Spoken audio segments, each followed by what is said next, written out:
Vamos a estudiar en nuestro cuaderno espiritual el hecho de ser de bendición. Y esto es algo para lo cual Dios nos ha traído a la comunión. Y en la comunión con Él nos ha traído a ser esa iglesia que Él desea que seamos. Y en la comunión con Él y en esa iglesia que Él desea que seamos es que nosotros debemos ser de bendición para el mundo. Si no estamos siendo de bendición como iglesia para el mundo, no estamos logrando el propósito por el cual Dios nos ha llamado. Dios no nos ha llamado al cristianismo, a una relación con Él para que nos engordáramos nosotros mismos, para que nos enriquezamos nosotros mismos, lo cual no tiene nada malo en ser rico, en tener abundancia. Pero sí tenemos que tener en mente que nosotros somos bendición para el mundo, especialmente cuando se trata de las cosas de Dios, cuando se trata de lo celestial, cuando se trata de la vida eterna, la salud del alma. Allá en Romanos capítulo 12, versículos 9 al 16, encontramos las siguientes palabras de Pablo en la carta a los romanos y dice así: el amor sea sin fingimiento, aborreced lo malo, seguid lo bueno, amaos los unos a los otros con amor fraternal, en cuanto a honra, prefiriéndoos los unos a los otros, en lo que requiere diligencia, no perezosos, fervientes en espíritu, sirviendo al Señor, gozosos en la esperanza, sufridos en la tribulación, constantes en la oración, compartiendo para las necesidades de los santos, practicando la hospitalidad. Bendecid a los que os persiguen, bendecid y no maldigáis, gozaos con los que se gozan, llorad con los que lloran, unánimes entre vosotros, no altivos, sino asociándoos con los humildes. No seáis sabios en vuestra propia opinión.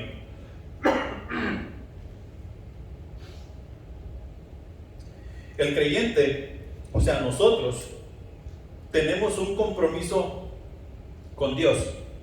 En el nuevo pacto que tenemos en Cristo Jesús, tenemos este compromiso con Dios bajo la comisión que Él nos ha asignado. Y fíjate bien, una comisión que Él nos ha asignado. No es que si nosotros queremos, no es que si estamos dispuestos a ir. Él nos ha asignado esa comisión para que tú y yo fuésemos al mundo y ser de bendición. Tal comisión nos compromete con el mundo de tal manera que hemos de llevar el mensaje de salvación.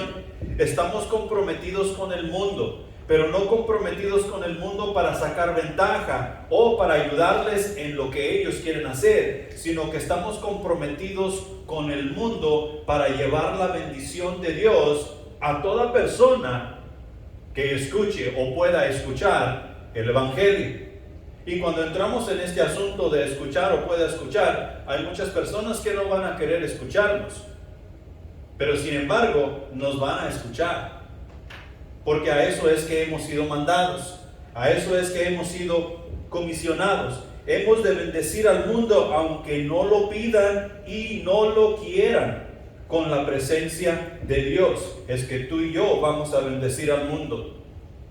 Cuando tú y yo vamos y predicamos o presentamos el Evangelio, la presencia de Dios es la que estamos dando a conocer.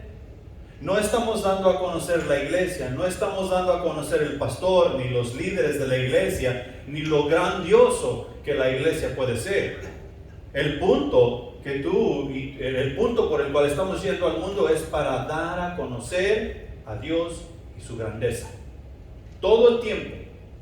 Cuando nosotros cantamos en el templo, las alabanzas no son alabanzas para nosotros sentirnos bien. No son alabanzas que nosotros digamos, a mí me gusta ir a esa iglesia porque esas alabanzas me hacen sentir bien. Las alabanzas no son para nosotros. Las alabanzas son para nuestro Dios. Son para enaltecer a nuestro Dios. Son para exhortar a nuestro Dios. Son para hacerlo visible entre la congregación. Mientras nosotros cantamos, estamos esperando que Dios se manifieste en nuestro medio. Pero si nos estamos cantando a nosotros mismos para sentirnos bien, Dios nunca va a ser manifestado. Dios nunca se enseñará, ni nunca vendrá a bendecirnos como nosotros queremos que nos bendiga. ¿Sí? Hemos llegado por una bendición, como estaba diciendo Joel con Jacob. Y la bendición que nos llevemos no va a ser la que nosotros pedimos y queremos. Va a ser la bendición que Dios nos quiere dar.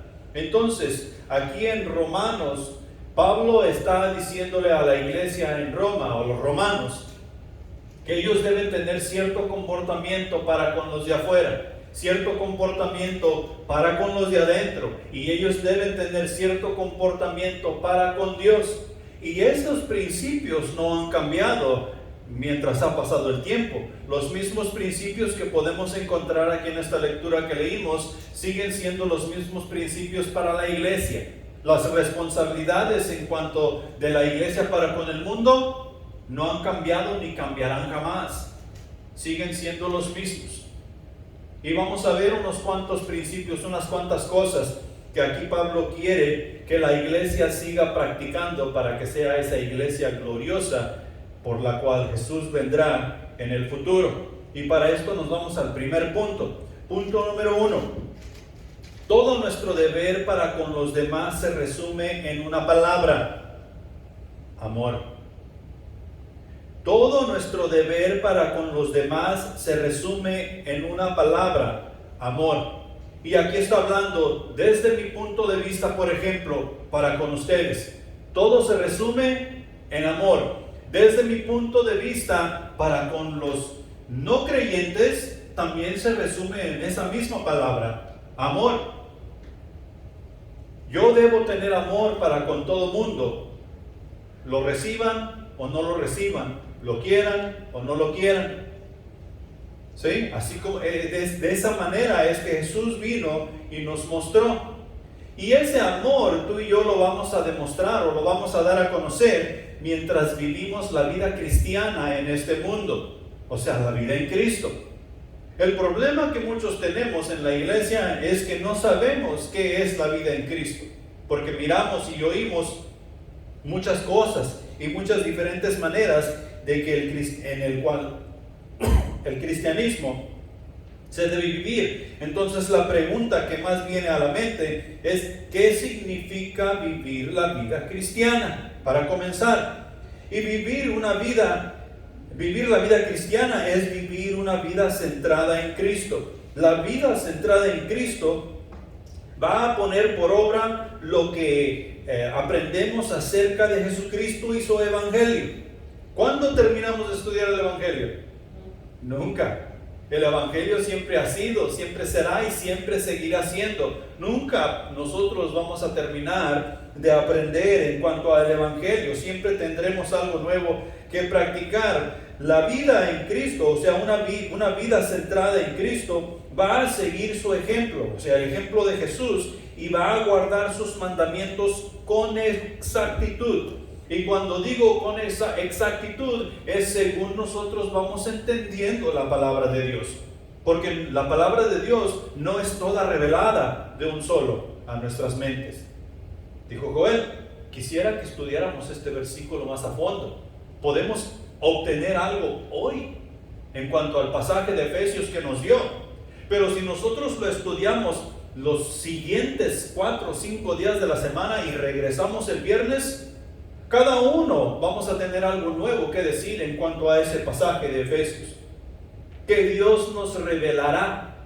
Y si regresamos el próximo viernes estudiando el mismo pasaje, van a ver otras cosas que Dios nos va a revelar.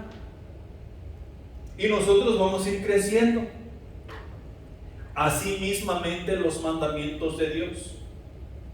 Cuando nosotros los estudiamos, los observamos y los llevamos a la práctica, y luego los volvemos a observar y los volvemos a llevar a la práctica, nos vamos dando cuenta que más exactamente vamos caminando sobre las palabras que Dios quiere que caminemos. O sea, en sus caminos, en sus decretos, en sus mandamientos. El cristiano es siempre discípulo del maestro. El cristiano nunca deja de ser discípulo del maestro. Nosotros podemos buscar el erudito más inteligente y más estudiado que hay sobre la faz de la tierra, en el cual nosotros nos sentamos a escuchar y decimos, wow, nadie enseña como este Señor. Sin embargo, ese Señor del cual nosotros estamos anonadados, nunca deja de ser discípulo del maestro. ¿Sí? Tú y yo somos discípulos los unos de los otros. Nos hemos enseñado unos con otros, y en unas tú me enseñas a mí y en otras lecciones yo te enseño a ti, y como quiera nos miramos con admiración, respeto y todas esas cosas, pero no dejamos de ser discípulos del maestro, y nunca lo dejaremos de ser. El día que tú y yo lleguemos a la conclusión de que yo ya aprendí lo suficiente, ya puedo dejar de ser discípulo del maestro, y estoy hablando del maestro con M mayúscula, o sea Jesús, es el día que tú y yo hemos fracasado en nuestra vida cristiana y ya no estamos viviendo centrados en Cristo. Recuerda que todo esto estamos hablando del amor, y aquí nos podemos pasar unos cuantos meses hablando del amor y no terminaremos. Pero estamos hablando de tú y yo vivir el amor en la vida cristiana. Entonces, el discípulo nunca deja de ser el maestro, el cristiano nunca deja de ser discípulo del maestro. Jesús nos enseña a ser verdaderos hijos de Dios. Cuando tú y yo vamos caminando a las pisadas de Jesús, tú y yo cada día vez más estamos aprendiendo cómo verdaderamente ser los hijos que Dios quiere que tú y yo seamos.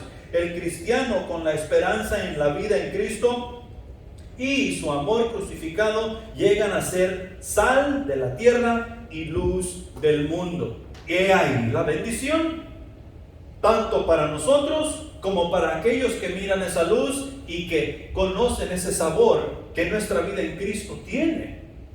¿Sí? Porque ellos, después que miran esa luz y prueban ese sabor, quieren algo de lo que nosotros tenemos. Y no estamos hablando en cuanto a nuestra persona, estamos hablando de quién vive dentro de ti, de quién te lleva a ser luz y sal de la tierra, o sea, a Cristo Jesús. He ahí la bendición. Entonces, no debe haber falsedad, es lo que nos dice para comenzar el pasaje. No debe haber falsedad ni fingimiento en lo que se hace. Tú y yo tenemos que cuidarnos muy bien de que no haya falsedad ni fingimiento en todo lo que en Cristo Jesús hacemos. Desafortunadamente, el cristiano en la actualidad hemos aprendido a fingir santidad, hemos aprendido a fingir la vida cristiana, hemos aprendido a fingir ser buenos esposos, buenas esposas, buenos hijos, buenas familias, y aparentamos ser una cosa cuando en realidad somos otra. Y tú y yo tenemos que deshacernos de esa mentira, porque la vida cristiana va a ser aquella que aprende a no fingir, a vivir sin fingimiento, a actuar sin fingimiento, a actuar sin falsedad. Estamos aprendiendo a ser genuinos, a vivir en honestidad. Desde el momento que tú y yo llegamos a Cristo Jesús, eso es lo que comenzamos a hacer, a aprender a ser genuinos y a vivir en honestidad. Allá en Efesios capítulo 4, versículos 22 al 29, y no están en la pantalla, dice lo siguiente: en cuanto a la pasada manera de vivir, despojaos del viejo hombre que está viciado conforme a los deseos engañosos, y renovaos en el espíritu de vuestra mente, y vestíos del nuevo hombre creado según Dios en la justicia y santidad de la verdad. Hasta ahí vamos súper bien, ¿verdad? Si nosotros nos enfocamos en eso, nosotros vamos a aprender a vivir sin fingir, vamos a aprender a vivir en honestidad. Por lo cual, desechando la mentira, hablad verdad cada uno con su prójimo, porque somos miembros los unos de los otros. Airaos, pero no pequéis, no se ponga el sol sobre vuestro enojo, ni deis lugar al diablo. El que hurtaba, no hurte más, sino trabaje haciendo con sus manos lo que es bueno, para que tenga que compartir con los que padece con el que padece necesidad, bendición. Nosotros debemos ser bendición. Ninguna palabra corrompida salga de vuestra boca, sino la que sea buena para la necesaria edificación, a fin de dar gracia a los oyentes. Nosotros a veces pensamos que llegando al cristianismo podemos seguir siendo la misma persona que siempre fuimos. Y ya vemos muchos de eso. O sea que estamos fingiendo vivir la vida cristiana. Pensamos que podemos seguir actuando de la misma manera. Pensamos que podemos seguir hablando de la misma manera. Cuando vaya a la iglesia, pues hablo como hablan los hermanos. Pero ya saliendo de ahí y no estando entre la hermandad de los hermanos en la iglesia, yo puedo hablar como yo soy humano, ¿no? Pero ahí la palabra de Dios dice diferente. El que robaba, que ya no robe. El que hablaba vulgaridades, que ya no hable vulgaridades. ¿Por qué? Porque es una nueva creación en Cristo Jesús. El viejo hombre ha sido despojado. El viejo antiguo hombre que está viciado al pecado ha sido tirado a la basura. Y el que ahora vive es una nueva creación, guiada y llevada por el poder y la autoridad del Espíritu Santo. Tú y yo debemos vivir la vida cristiana de esta manera. Y hay mucho que podemos explicar de aquí, de estos pasajes. Acuérdate que todo esto es en amor. Si no hacemos estas cosas en amor, de nada estamos haciendo, de nada está sirviendo lo que estamos haciendo. El creyente ha de aborrecer lo malo y buscar hacer lo bueno en todo tiempo. El creyente ha de aborrecer lo malo y buscar hacer lo bueno en todo tiempo. Si tú y yo nos cuidamos de esa manera, empezando aquí los unos para con los otros, vamos a llegar muy lejos. Vamos a comenzar siendo de bendición los unos para con los otros. ¿Qué significa aborrecer lo malo? Allá en Judas encontramos que dice que uno debe aborrecer aún la ropa contaminada con el pecado. Está hablando de una cosa. ¿Sí? Está hablando de una cosa. O sea, la ropa contaminada. Y es cierto sentido en la manera en que tú y yo debemos aborrecer lo malo. Debemos tener mucho cuidado con lo que, ¿qué es lo que es malo? Todo aquello que va en contra de la voluntad de Dios es malo. Y hay veces, muchas veces, se nos van a presentar una y otra ocasión cosas que van a parecer buenas, pero en realidad van en contra de la voluntad de Dios, lo cual las hace malas. Esas cosas que van en contra de la voluntad de Dios nos van a desenfocar, nos van a sacar del camino, nos van a llevar a practicar otras cosas que no son número uno, que tal vez son número 2, tal vez son número 3, o tal vez no tienen cabida en nuestras vidas, aunque sean buenas. Y tú y yo tenemos que tener mucho cuidado en aborrecer lo malo y seguir lo bueno en todo tiempo y en todo lugar. Suficiente palabra de Dios sabemos para poder comenzar a identificar lo que es bueno y lo que es malo, aunque parezca bueno. Mateo 7:12 tiene todo que ver aquí. Mateo 7:12 dice lo siguiente: así que todas las cosas que querráis que los hombres hagan con vosotros, así también haced vosotros con ellos, porque esto es la ley y los profetas. Y cuando dice aquí esto es la ley, está hablando de la ley de Cristo. Esto es la ley y los profetas. Y Cristo nos llama a ti y a mí a hacer una cosa: amaos los unos a los otros como yo os he amado. Si nosotros nos amamos los unos con los otros como yo os he amado, dice Jesús, ustedes cumplirán mi ley, o sea, la ley de Cristo. Tendremos el cuidado los unos por los otros, nos amaremos los unos a los otros como nos amamos a nosotros mismos, cuidaremos los unos de los otros. seremos bendición los unos para con los otros y juntos seremos bendición para con el mundo, presentando el Evangelio, llevando las buenas nuevas de salvación para que ellos puedan conocer al Salvador que tú y yo conocemos. Y aquí en esto nos dice que tú y yo debemos tener amor fraternal. ¿Qué es amor fraternal? Amor fraternal es amor de familia. Por eso decimos que es el hermano Rafa, la hermana Maggie. Quiere decir que tú y yo todo el tiempo tenemos que andar hablándonos por hermano fulano de tal. Hermano, ya llegó. Bendición, hermano.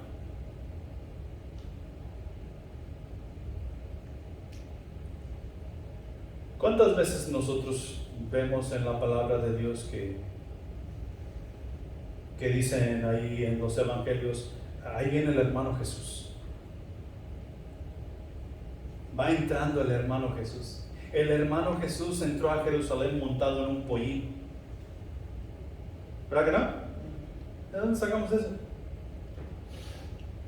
Y no estoy diciendo que sea fingido, pero en muchas ocasiones es fingido.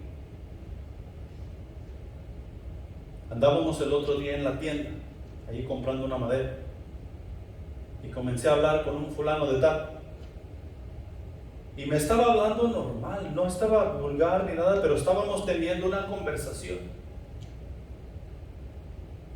y luego se dio cuenta de quién era yo, y de allí para adelante era hermano pastor, hermano Vicente. ¿Qué pasó? ¿Qué fue lo que cambió? Estábamos teniendo una conversación para aprender a relacionarnos. Pero en cuanto supo cuál era mi posición, entonces ya se le puso la palabra hermano antes de decirme cualquier cosa.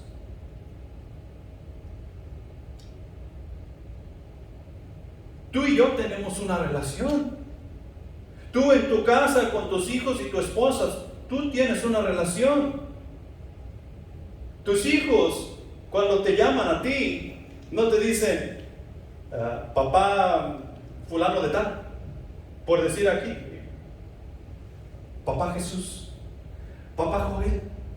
Es que si no le digo el nombre, no se va a dar cuenta que estoy hablando con él. A lo mejor si nomás le llamo papi o papá, a lo mejor viene el vecino. No. Cuando tus hijos te llaman y te dicen papi, papá, daddy, father, tú sabes exactamente quién te está hablando. De igual manera, cuando papá y mamá llaman a los hijos, no importa si le están hablando por su apodo, ese hijo al que se le está hablando sabe exactamente quién le está hablando. ¿Se debe a qué? Se debe a la relación. Cuando el hijo oye su nombre ser dicho o su apodo o como le digan en casa, él no piensa, ¿será el vecino que me está hablando? O tal vez alguien pasó por la calle y dijo, ¿cómo me llamo? ¿Cómo me dicen? No, sabe exactamente quién le está hablando porque hay una relación. Y tú y yo somos lo mismo para con Dios. Tú y yo somos lo mismo los unos para con los otros cuando llevamos esa relación. En amor sabemos exactamente quién nos está hablando y quién nos está llamando debido a ese amor fraternal que compartimos los unos para con los otros. Y ese amor fraternal que compartimos lo necesitamos compartir con el mundo para ser de bendición para ellos. Y así ellos pueden ser de bendición para nosotros. Y juntos ellos y nosotros poder bendecir a nuestro Dios, cantando alabanzas a su nombre, trayendo honra y gloria a su nombre. Pero tiene que ser en amor. Ahí la razón del amor fraternal en el cual tú y yo debemos desarrollarnos. El amor fraternal se refiere al amor que existe entre hermanos, entre familia, el cuidado y el afecto que desarrolla tanto en las buenas como en las malas. Hay veces que tú y yo únicamente queremos compartir ese amor fraternal cuando estamos en las buenas. Cuando estamos en una mala situación, no queremos ver a los hermanos, no queremos saber de los hermanos, no quiero que me miren así, o no quiero compartir tiempo con ellos ahorita porque no estoy bien. Es cuando más necesitamos compartir tiempo. Ahí en Efesios dice que no le des cabida al diablo, no le des lugar al diablo para que venga y ataque tu vida de esa manera. La soledad no es buena para nosotros. Nosotros debemos honrarnos los unos para con los otros. Y ya hay veces que aquí nosotros, en cuanto a honra, a veces fallamos mucho. En cuanto a honrarnos los unos a los otros, simplemente quiere decir que tú y yo debemos respetarnos. Debemos tener una buena opinión en cuanto a nuestra persona. Debemos observar las cualidades morales y la dignidad con la cual vivimos. Y si las cualidades morales y la dignidad con la cual vivimos no son muy buenas, tú y yo necesitamos observar. Somos hermanos en la fe y necesitamos edificarnos los unos para con los otros, para que nosotros juntos podamos mostrar esos principios morales a la humanidad y así ser de bendición. Tener esa dignidad que necesitamos tener como hijos de Dios. Honrarnos los unos a los otros implica, nos lleva a la acción, implica alabar y estimarnos a través de la obediencia. O sea que entre nosotros debe de haber cierta alabanza los unos para con los otros. Así como nosotros alabamos a nuestro Dios y exaltamos a nuestro Dios, debemos alabarnos los unos para con nosotros, no como que estamos alabando a Dios, pero como que estamos alabando a los hermanos. Y a veces somos muy buenos para hacer lo contrario de alabar. ¿Saben qué es lo contrario? Criticar, chismear de los hermanos y hacer tales cosas, lo cual no se debe hacer porque debemos estar alabándonos los unos a los otros. Debemos respetarnos. Debemos amarnos con amor fraternal. El respeto y la admiración y la retribución, estas cosas deben de ser parte de nuestro trato.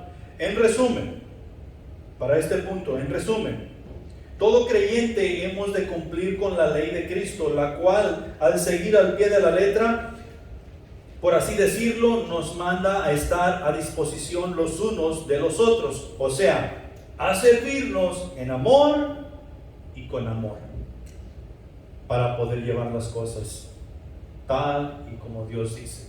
Y va a haber tiempos, va a haber ocasiones que tú y yo no nos vamos a querer servir los unos para con los otros.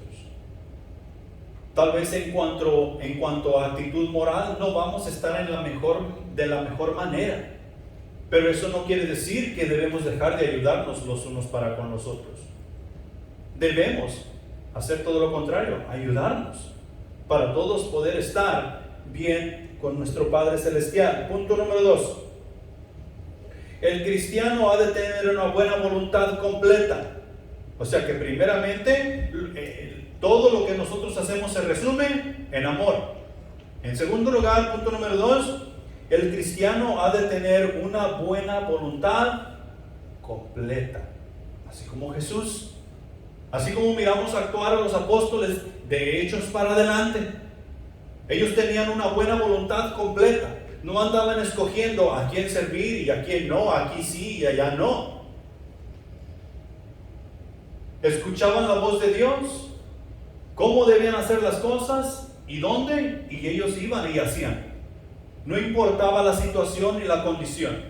Ellos hacían exactamente lo que Dios les decía hacer. Dijo Pedro y Juan: ¿es lícito que nosotros sirvamos al hombre antes, o obedezcamos al hombre antes que a Dios?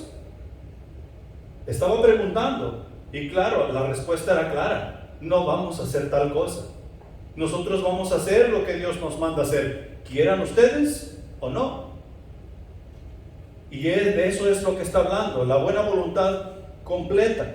Los versículos 11 y 13 de allá de Romanos capítulo 12 dicen lo siguiente: en lo que requiere diligencia, no perezosos, fervientes en espíritu, sirviendo al Señor, gozosos en la esperanza, sufridos en la tribulación, constantes en la oración, compartiendo para las necesidades de los santos, practicando la hospitalidad. ¿Qué tan hospitalarios somos tú y yo? Yo creo que ahí nos falta.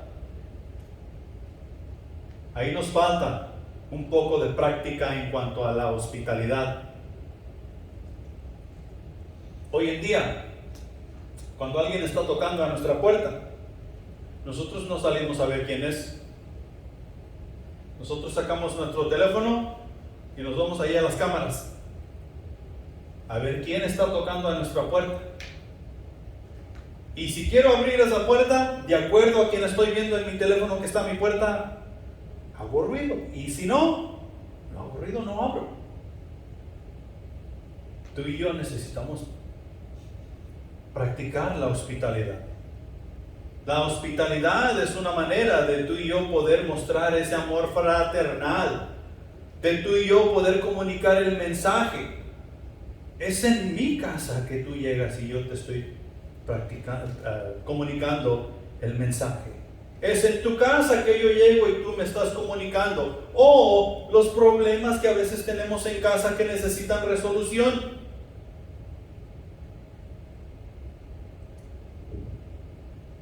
Vamos a comenzar por donde el versículo nos dice que comencemos. Diligente y no perezosos. Esta palabra que nos muestra aquí va mucho más allá de lo que nosotros pensamos o imaginamos. Tú y yo debemos ser diligentes en hacer las cosas y no perezosos. Y diligente simplemente está hablando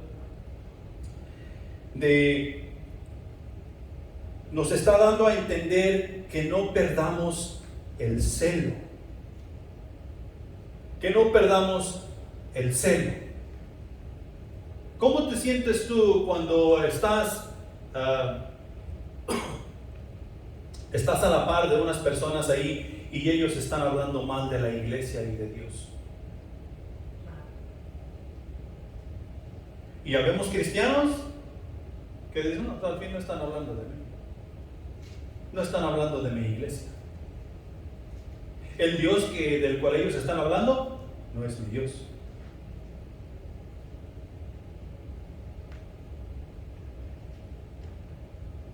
Tú y yo debemos tener más celo que eso. Nosotros podemos encontrar varios ejemplos en la palabra de Dios donde los hombres de Dios, por el celo a Dios y a la relación que ellos tenían con Dios, hicieron grandes cosas, se atrevieron a mucho, porque el celo por la palabra de Dios, por el amor de Dios, por la obra de Dios, les encendió. Y tú y yo necesitamos ser diligentes en eso. En cuanto a diligencia, nos está dando a entender que seamos prontos a actuar sobre lo que es importante y aún más rápido sobre lo que es más importante. ¿Qué tan importante es para ti tu familia? ¿Qué tan importante es para ti tu casa, tus pertenencias? Ahora te pregunto, ¿qué tan importante es para ti la iglesia? ¿Qué tan importante es para ti tu relación con Dios? ¿Qué tan importante es para ti Dios mismo? Sin embargo, muchos de nosotros en el cristianismo ponemos a nuestra casa, a nuestra familia y a nuestras pertenencias antes que Dios, antes que la iglesia, antes que nuestra relación con Dios. Es cierto, cuando hay problemas en nuestra casa, en nuestra familia, nosotros debemos actuar, arreglarlo rápido.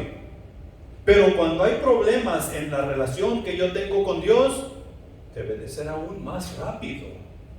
Porque si mi relación con Dios no está bien, ¿cómo voy a arreglar los problemas en mi casa? ¿Cómo voy a arreglar mi problema contigo? Pero hay veces que somos más rápidos a arreglar los problemas con mi esposa, con mis hijos, en mi casa, que arreglar mi problema con Dios. Y aquí el problema que yo tengo con Dios no es Él que falló, soy yo. ¿Qué tanto nos cuesta admitir que hemos cometido un error? Y en mi relación con Dios, para arreglarla, yo tengo que admitir que yo he cometido un error. Y tal vez no uno, un montón.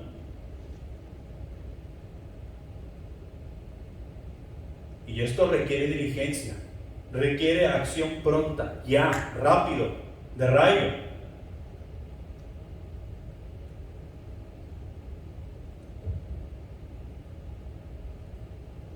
Nos habla también de estar fervientes.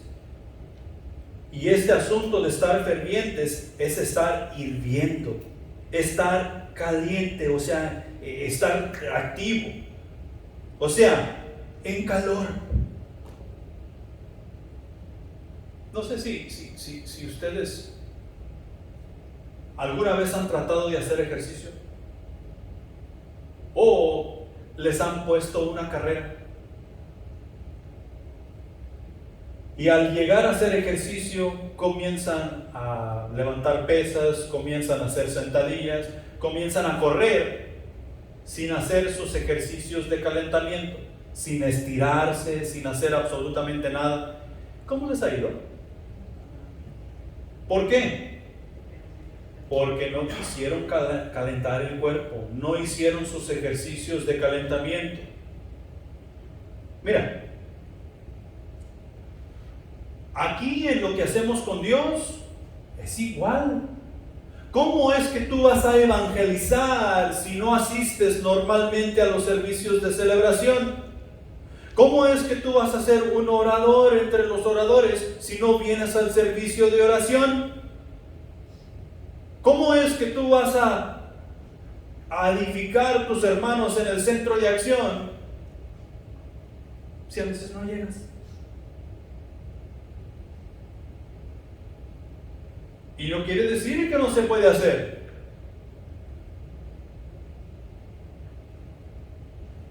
Pero nos van a dar calambres. Así como nos dan calambres en nuestro cuerpo por no haber calentado, así como nos podemos romper un ligamento por no haber calentado nuestro cuerpo, es lo mismo cuando estamos haciendo el trabajo de Dios.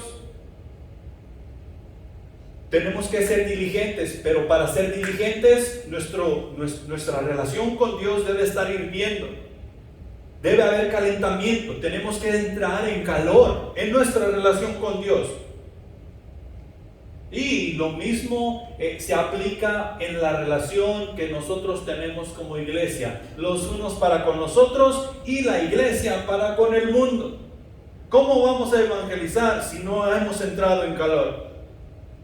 No nos rozamos con las personas incrédulas, no nos rozamos con nuestros amigos y familiares cuando se trata de las cosas de Dios. Tenemos que estar hirviendo. Tenemos que ser fervientes en todo este asunto. Hechos 20:24 dice lo siguiente: pero de ninguna cosa hago caso, ni estimo preciosa mi vida para mí mismo, con tal que acabe mi carrera con gozo y el ministerio que recibí del Señor Jesús, para dar testimonio del Evangelio de la gracia de Dios. ¿Qué es más importante que mi vida? Dice Pablo ahí.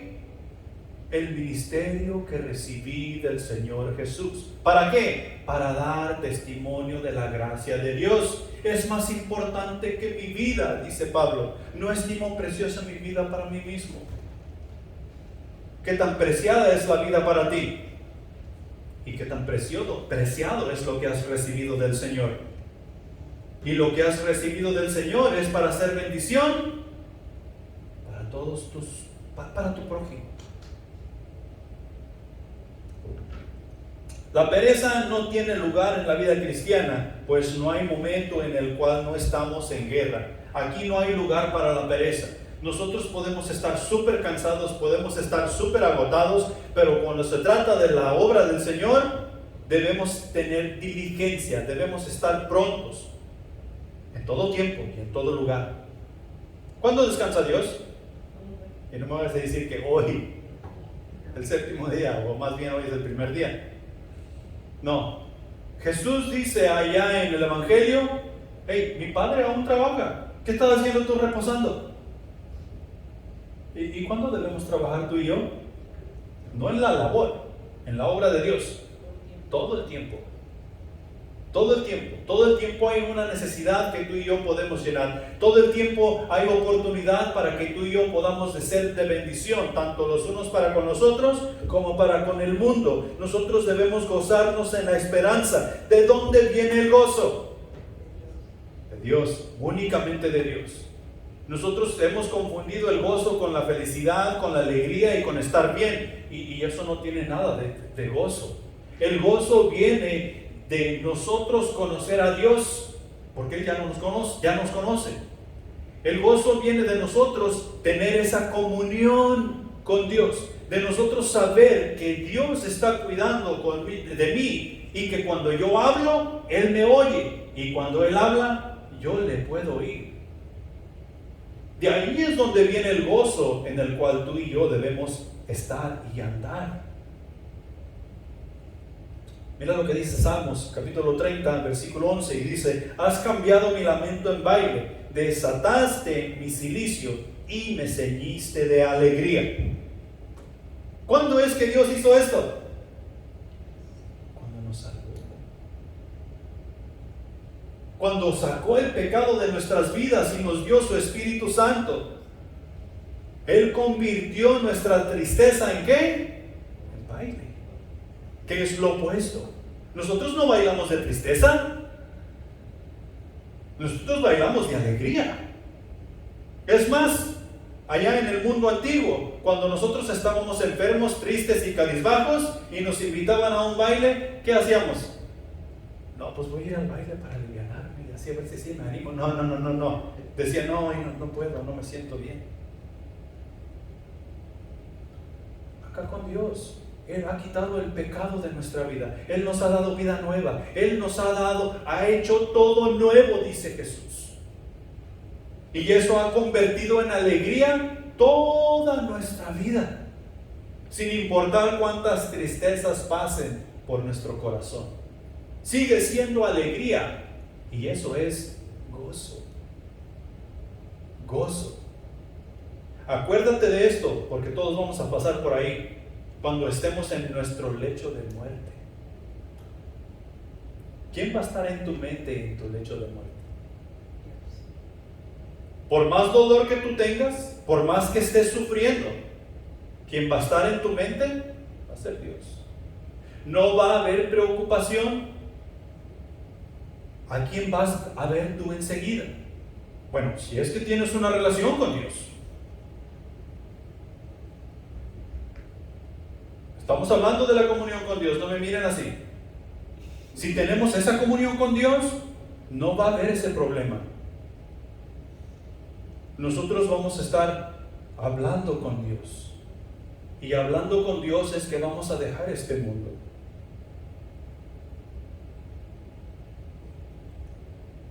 Lucas capítulo 2, versículo 10 dice lo siguiente: pero el ángel les dijo: no temáis, porque he aquí os doy nuevas de gran gozo, que será para todo el pueblo. Y el versículo que sigue dice que os ha nacido hoy en la ciudad de David un Salvador, que es Cristo el Señor. Esas son las nuevas de gran gozo. El gozo no viene de este mundo, no viene por nada que tú y yo podemos llevar a cabo en este mundo. El gozo en el cual nos pide Dios estar y andar, o sea que estemos gozosos, viene directamente de Dios. Y se va a desarrollar mientras tú y yo tenemos comunión con Él, caminamos con Él. Él habla con nosotros y nosotros hablamos con Él. ¿Quién nos puede quitar ese gozo? Nadie. Nadie nos lo puede quitar. El gozo es la realidad producida por la comunión con Dios, o sea que la presencia de Dios es la fuente de alegría y deleite en el creyente. Es imposible decir que tenemos una relación con Dios y vivir una vida amargada, una vida frustrada, como si no tuviera sentido. Y miramos muchos cristianos de esa manera, que viven frustrados, viven amargados. Algunas cosas salen bien y otras no, y se enojan. Es imposible. Salmos 16:11 dice lo siguiente: en tu presencia hay plenitud de gozo, delicias a tu diestra para siempre. ¿Ok? No hay falla. Para terminar con este pasaje, con este punto, más bien, ahí finalmente, o no finalmente, pero una de las cosas que nos dice es que sufridos en la tribulación. Y quiero mencionar esto porque muchos de los cristianos, muchas de las personas en la iglesia interpretamos esto de una manera equivocada. Miramos que ahí dice sufridos en la tribulación y decimos, no, pues es que el cristiano tiene que sufrir. El cristiano que no está sufriendo, ese no es un cristiano verdadero. Entonces, pues yo me tengo que sentir mal. Si voy a sufrir, me voy a tener que sentir mal. Si voy a sufrir, voy a tener que tener momentos de tristeza y lágrimas. Si voy a sufrir, tengo que pasar por ciertas situaciones que no son de mi agrado. Y eso no es lo que está diciendo Pablo ahí.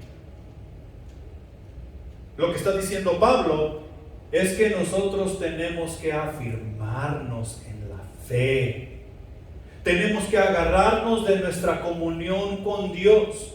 Tenemos que tener a ciencia cierta que tenemos a Cristo Jesús como nuestro Salvador. Y una vez que estamos firmes en la fe y que estamos afirmados en la comunión, hacerle frente a todos los problemas que vengan en nuestra dirección, soportando esa tribulación, haciéndole frente. Y eso no es fácil. A veces preferimos sufrir. A veces preferimos estar tirados por ahí en un rincón, llorando y sintiéndonos mal, sintiendo que somos la basura más grande sobre la faz de la tierra, que estar haciéndole frente a los problemas.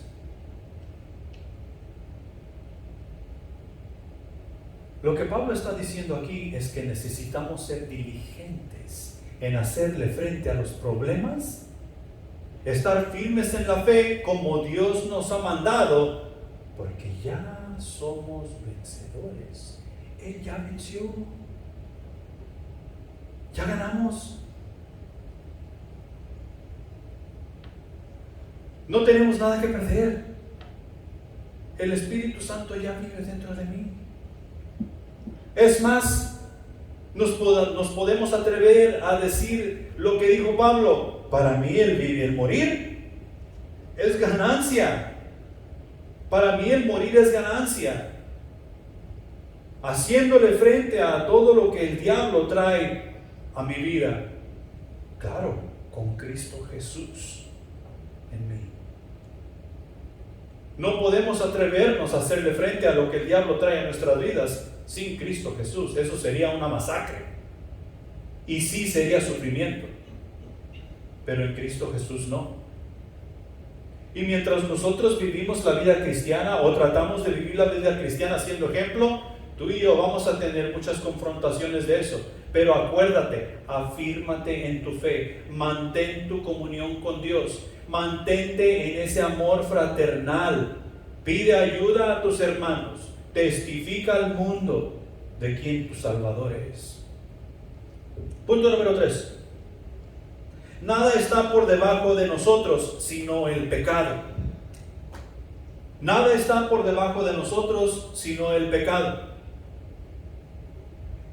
Habemos muchos hermanos que por lo que hemos aprendido o por la posición que tenemos, hemos llegado a pensar que somos alguien. Y nos mandan a hacer un trabajo o cierto trabajo y decimos, oh no, ese trabajo no es de mi categoría. Y cuando estoy hablando de trabajo, estoy hablando de la obra de Dios, no trabajo del mundo. Yo le voy a predicar a las personas que están trabajando en las oficinas, pero a los que andan trabajando en la construcción, no, que les predique otro, yo no. Y nos damos cierto paquete que no nos corresponde. ¿Qué es lo que hace el siervo? El siervo sirve donde su Señor le dice. El siervo no escoge dónde va a servir, ni tampoco se está quejando. ¿Por qué? Ni a qué hora. El siervo hace lo que su Señor le dice. ¿Y tú y yo qué somos? ¿Qué somos? Siervos.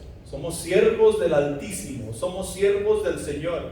El Señor nos ha mandado a servir en cierta área y no nos ha mandado solo servirle a los mexicanos, solo servirle a los hondureños, solo servirle a los anglosajones. Nos ha mandado a agarrar parejo, a ver las necesidades de las personas.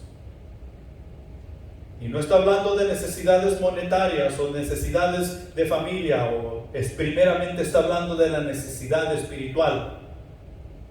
Claro, si podemos cubrir necesidades monetarias o de hambre o lo que sea, debemos hacerlo, siempre y cuando Dios nos dé luz verde para hacerlo. Pero muchos hoy nos encargamos de suplir las necesidades monetarias o de cosas para la gente y no les estamos predicando el Evangelio, que es lo primordial que necesitan. Nada está por debajo de nosotros sino el pecado. Y el pecado está por debajo de nosotros porque Cristo ahí es donde lo ha puesto. El pecado tenía el lugar número 1 en nuestras vidas antes de que Jesús llegara a nuestras vidas. Pero escuchamos el Evangelio y aceptamos el Evangelio, o sea, aceptando el sacrificio de Cristo Jesús. Y Cristo Jesús ha agarrado ese pecado, lo ha hecho bola y lo ha aventado a la basura. Lo ha puesto bajo nuestros pies. He ahí la razón por la cual necesitamos mantenernos en Cristo Jesús. He ahí la razón por la cual necesitamos mantener nuestra comunión con Dios y andar en verdad, caminar por fe. Y si nos desenfocamos de eso, va a haber muchas otras cosas que no van a estar donde necesitan estar. Alguien en alguna parte de nuestras vidas nos ha vendido la idea de que tenemos derecho a ser felices, ¿verdad? Tú estás en la iglesia, tu familia está en la iglesia, tus hijos sirven en la iglesia, tú debes de ser feliz. ¿Tiene algo de malo que estemos de esta manera? O sea, de la manera que les describí. No, pero eso no trae la felicidad. Por consiguiente, no debe haber tristeza ni dificultad en nuestras vidas. Mira, si no hubiera tristeza, no supiéramos lo que sería felicidad. Y si no hubiera dificultad en nuestras vidas, ¿cómo nosotros creceríamos en la fe? Nosotros podemos experimentar la felicidad y el gozo del Señor porque nos enfrentamos a ciertas cosas en nuestras vidas y Dios nos lo hace real. Nosotros podemos crecer en nuestra fe porque Dios permite que ciertas dificultades lleguen a nuestra vida. Y luego nosotros nos acercamos a la palabra de Dios y ahí está la respuesta, cómo vencer tal dificultad. ¿Sabes cómo se llama eso? Comunión con Dios. Dios no nos creó para que fuéramos felices. Dios nos creó para que nos relacionáramos con Él. Y he ahí encontrar la felicidad, el gozo, la paz, la tranquilidad que podemos tener en nuestros corazones.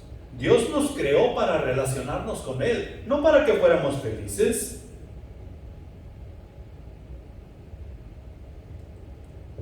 La vida que en Cristo Jesús vivimos, en esa vida nosotros tendremos la disposición de llenar la necesidad por el bien de la persona. Tendremos la disposición de llenar la necesidad por el bien de la persona.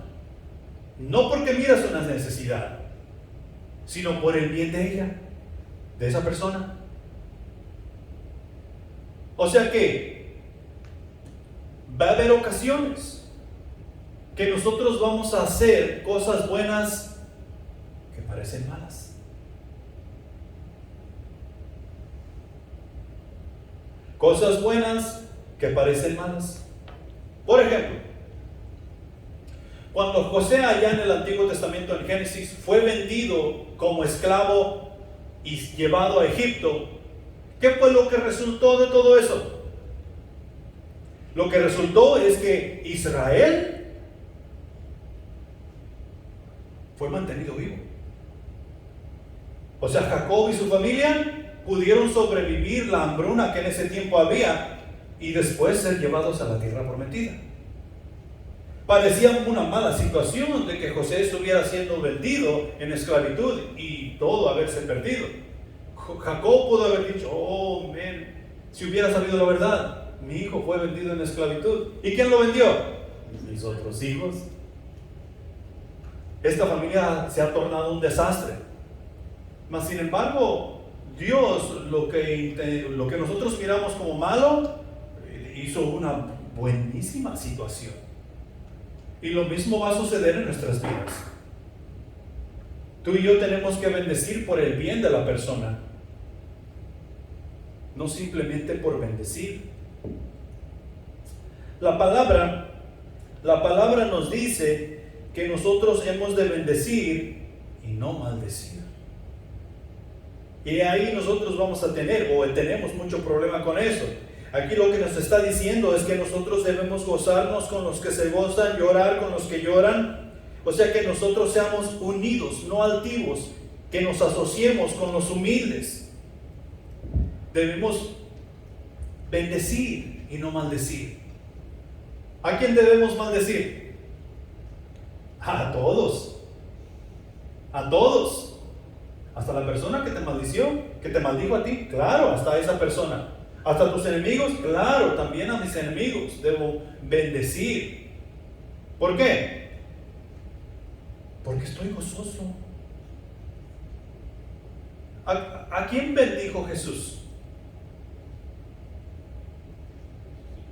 A la humanidad entera.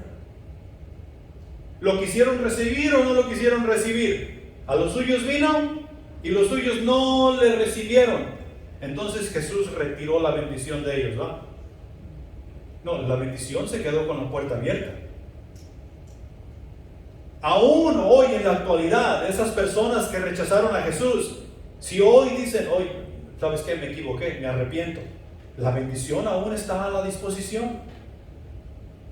Por el gozo puesto delante de él sufrió el oprobio. ¿Cuál era el gozo? El gozo de tener esa relación con su Padre Celestial y el gozo de salvarnos a ti y a mí, cumplir lo que el Padre le había mandado a cumplir. Y eso mismo viene siendo para ti y para mí, la iglesia.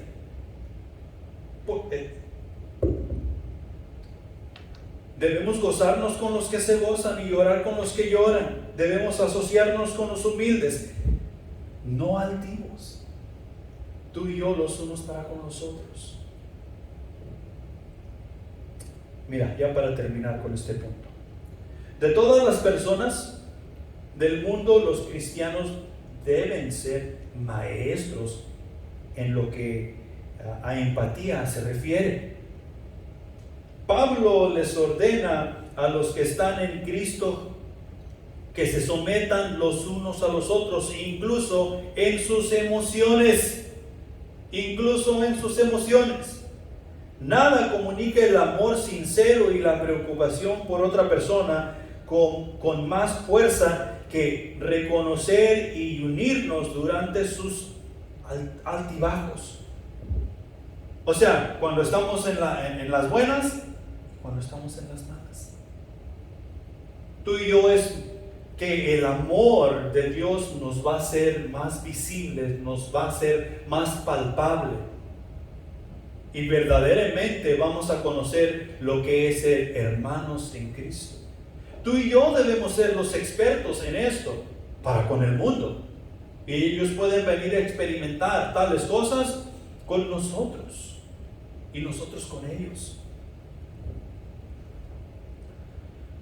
De hecho, podemos demostrar nuestro amor al sentir empatía en sus momentos de celebración y sentir su dolor cuando la están pasando mal.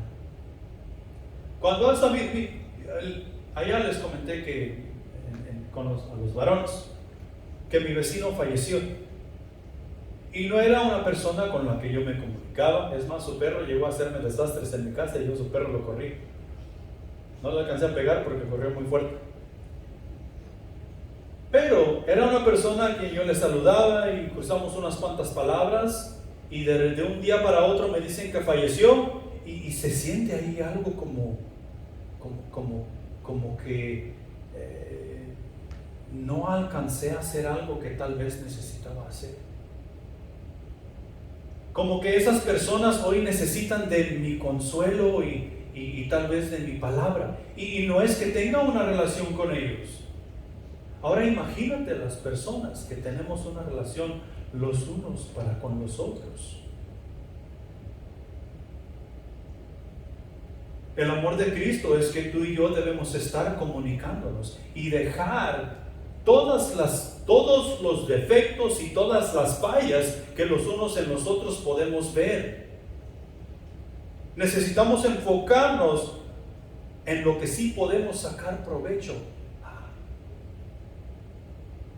Lo bueno, el gozo del Señor, el amor fraternal que podemos compartir, el estar prontos para actuar en cuanto a la obra de Dios y todas esas cosas.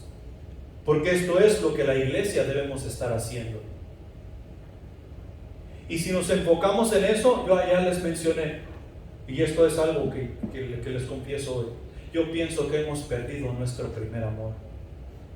Estamos como la iglesia de Efeso. Estamos activos, estamos haciendo estas obras aquí, estamos haciendo el centro de acción, tenemos una visión, tenemos las armas espirituales, practicamos las armas espirituales y nos cuidamos los unos a los otros. Pero hemos perdido nuestro primer amor. ¿Quién es nuestro primer amor?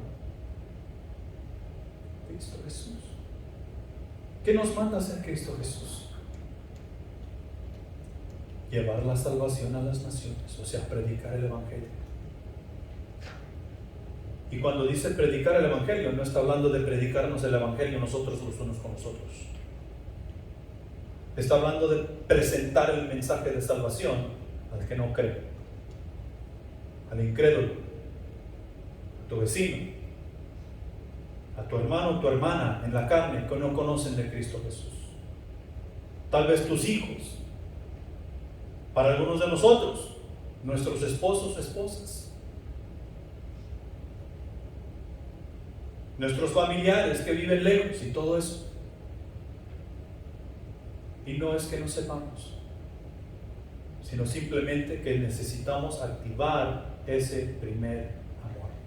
Para terminar, para concluir, ahí Pablo termina diciéndole a los romanos: no sean sabios en su propia opinión. No seáis sabios en vuestra propia opinión. Lo que yo pienso en cuanto a las cosas de Dios no importa. Lo que importa es lo que dice Dios en cuanto a su propia palabra. Y ahí es donde yo debo estar activo. La predicación que tú estás escuchando en esta mañana debe ser la palabra de Dios, no mi opinión en cuanto a la palabra de Dios. Porque la palabra de Dios es lo que va a cambiar tu vida. La palabra de Dios es lo que va a cambiar nuestras vidas. La palabra de Dios es la que va a cambiar la vida de aquellas personas a quienes nosotros les presentemos el Evangelio. Salgamos de aquí y seamos bendición los unos para con los otros, y juntos seamos bendición para con el mundo, y ellos puedan llegar a conocer al Salvador, a Cristo Jesús. Pongámonos de pie y vamos a orar. Padre Celestial que estás en los cielos, gracias te damos por tu palabra que es viva y eficaz, mi Señor, y que nos puede llevar a hacer grandes cosas para tu honra y tu gloria. Mi Señor, te pedimos perdón por no ser diligentes en muchas cosas, mi Señor. Pedimos de tu sabiduría, pedimos de tu amor, pedimos de tu gozo, mi Señor, para hacer la diferencia tanto en nuestras vidas como en las vidas de los demás. Ayúdanos en esta semana a ser de bendición para otros en todos los aspectos y así poder agradarte, Señor. Llévanos con bien a casa y ayúdanos a descansar. Bendice el compañerismo, te lo pedimos en el nombre de Cristo Jesús. Amén.